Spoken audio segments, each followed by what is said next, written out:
الحمد للہ وکفا وسلام علی عبادہ الذین اصطفیٰ اما بعد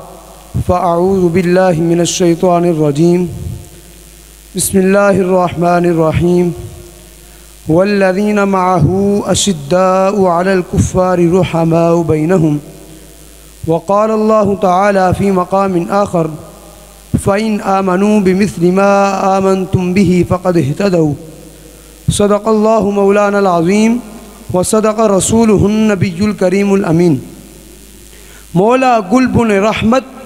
زہرا صبتین اس کی کلیاں پھول، صدیق و فاروق و عثمان و حیدر ہر اس کی شاخ۔ سامعین ذی وقار،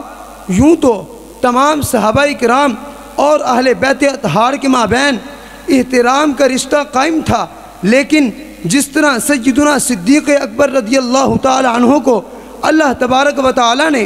دیگر اوصاف میں سب سے مقدم فرمایا، اسی طرح اس وصف میں بھی آپ رضی اللہ تعالی عنہ کو اللہ تعالی نے سب سے مقدم فرمایا۔ چنانچہ حضور علیہ السلام کی حیات طیبہ سے لے کر اپنے وصال تک آپ رضی اللہ تعالی عنہ نے اہل بیت کی قدر و منزلت اور باہمی احترام میں کبھی کمی نہ آنے دی، اور یہ سلسلہ آپ رضی اللہ تعالیٰ عنہ کی اولاد میں بھی منتقل ہوتا رہا۔ حضرات محترم، سیدنا صدیق اکبر رضی اللہ تعالیٰ عنہ نے ارشاد فرمایا، خدا کی قسم حضور علیہ السلام کی رشتہ داری مجھے اپنی رشتہ داری سے زیادہ محبوب ہے۔ احباب ذی وقار، حضرت سیدنا عقبہ بن حارث رضی اللہ تعالیٰ عنہ فرماتے ہیں، ایک دن سیدنا ابو بکر صدیق رضی اللہ تعالیٰ عنہ عصر کی نماز پر ہا کر باہر تشریف لائے۔ دیکھا کہ حضرت امام حسن رضی اللہ تعالی عنہ بچوں کے درمیان میں کھیل رہے ہیں، تو آپ نے ان کو اپنے کندھوں پر اٹھا لیا اور فرمایا، آپ پر میرا باپ قربان کہ آپ مولا علی کی بنسبت نبی کریم علیہ السلام کے زیادہ مشابہ ہیں۔ ارباب علم و دانش، سیدنا ابو بکر صدیق رضی اللہ تعالی عنہ اور اہل بیت اطہار کے درمیان احترام کا رشتہ کس قدر مضبوط تھا، اس کا اندازہ اس حکایت سے لگایا جا سکتا ہے۔ حضرت سیدنا عروہ بن عبداللہ رضی اللہ تعالیٰ عنہ فرماتے ہیں، ایک دن میں نے حضرت امام محمد باقر رضی اللہ تعالیٰ عنہ سے سوال کیا کہ تلوار کے دستے پر چاندی چڑھانے کا کیا حکم ہے؟ آپ نے فرمایا بالکل جائز ہے، کیونکہ سیدنا صدیق اکبر رضی اللہ تعالیٰ عنہ نے بھی اپنی تلوار کے دستے پر چاندی چڑھائی تھی۔ تو حضرت عروہ بن عبداللہ رضی اللہ تعالیٰ عنہ نے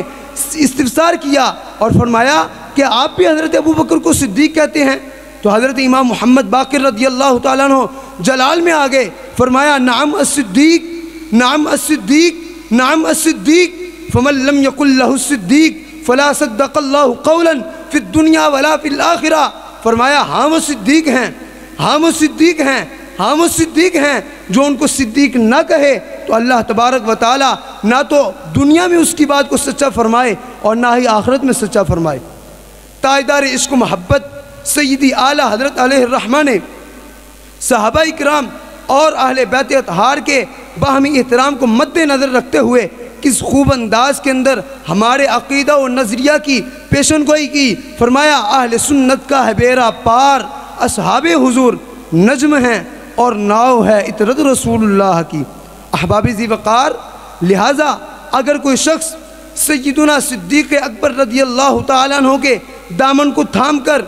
اہل بیت رسول پر تانا زنی کا ارتکاب کرتا ہے تو وہ شقی النصیب تو ہو سکتا ہے مگر عاشق صدیق اکبر نہیں، کیونکہ اگر سے اور اہل بیت اطہار کے دامن کو تھام کر بارگاہ سیدنا صدیق اکبر رضی اللہ تعالیٰ عنہ میں بال برابر بھی سب و شتم کا ارتکاب کرتا ہے تو اگر بارگاہ سیدنا صدیق اکبر رضی اللہ تعالیٰ عنہ میں بال برابر بھی سب و شتم کا ارتکاب کرتا ہے تو وہ محب اہل بیت تو نہیں ہو سکتا مگر وہ بغض اہل بیت تو ہو سکتا ہے۔ حضرات محترم، حضور علیہ السلام، حضرات محترم، اور اگر اہل بیت کی محبت میں اور اگر سیدنا صدیق اکبر رضی اللہ تعالیٰ عنہ کی محبت میں کاملیت و تمامیت کا حصول چاہتا ہے تو اسے دامن اہل بیت کو مضبوطی سے پکڑنا ہوگا۔ کسی شاعر نے کیا خوب کہا تھا، صحابہ ہیں سب مثل انجم درخشاں، صحابہ ہیں سب مثل انجم درخشاں، سفینہ ہے امت کا عطرت نبی کی۔ وآخر دعوانا ان الحمدللہ رب العالمین۔